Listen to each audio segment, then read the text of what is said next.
the people in Rio Grande do Sul come from a rich heritage of the gauchos, I guess you'd say, which are the cowboys. You have a lot of these in like Argentina and Uruguay also.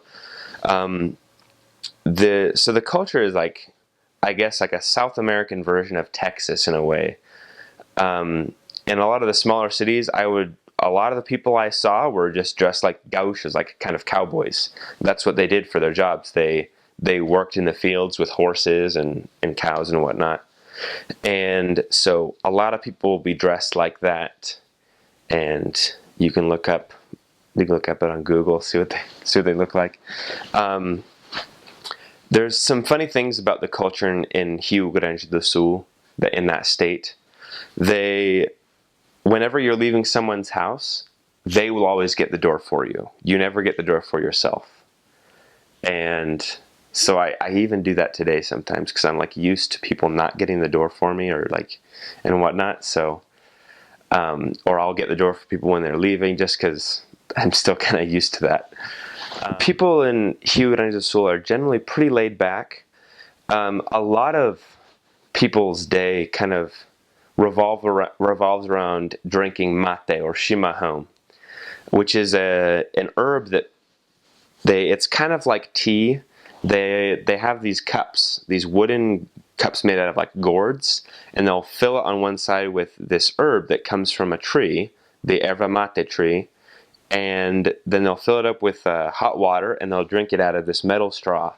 And it's kind of a cool cultural thing because people will drink it like every day. Like they'll have a time every morning when they'll just go in front of their house, like sit down on their chair and they'll just drink it and like sit there in front of their house, just drinking it up.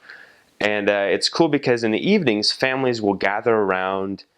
And so everybody has like beach chairs there that they keep in their house, and you could bring them outside and unfold them and sit down on them.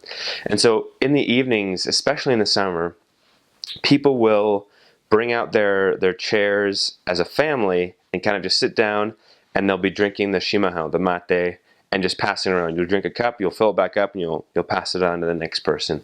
And they just kind of sit around and chat.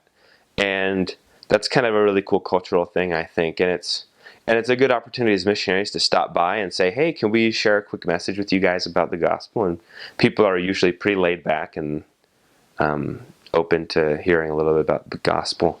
So as far as values, I think what people value most, people would constantly, when we'd be having prayers with people would be constantly thanking the Lord for their health.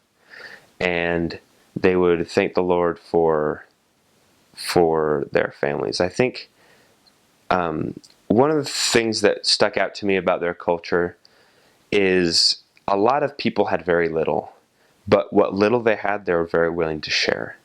And that was, I think, something that I definitely learned from the people there.